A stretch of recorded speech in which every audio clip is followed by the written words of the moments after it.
faire concurrence ou leur piquer leur travail. Le sujet, c'est simplement que aujourd'hui, dans un marché immobilier quand même relativement peu régulé comme celui qui est le marché thaïlandais, on voit un peu de tout. Et en fait, il y a beaucoup de projets qui font faillite. Vous verrez quand même assez souvent des ossatures nues dans les montagnes de Koh Samui, des villas pas terminées.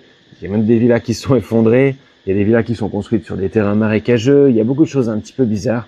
Et c'est vrai que la Thaïlande en soi a un système légal assez strict, mais une application des lois relativement modérée.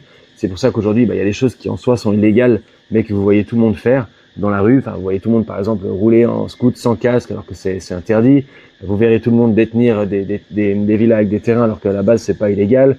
Vous verrez des gens fumer des cigarettes électroniques, alors que c'est complètement illégal. Vous irez au bar, vous verrez une chicha, alors que c'est complètement illégal. En fait, il y a des choses illégales partout en Thaïlande. Mais ce que j'essaye de dire, c'est simplement que la loi est stricte, mais elle n'est pas forcément toujours mise en application. Et ça donne des fois place à des systèmes frauduleux ou à des business qui sont pas cadrés parce que les sociétés n'ont pas beaucoup d'audits, n'ont pas beaucoup de vérifications.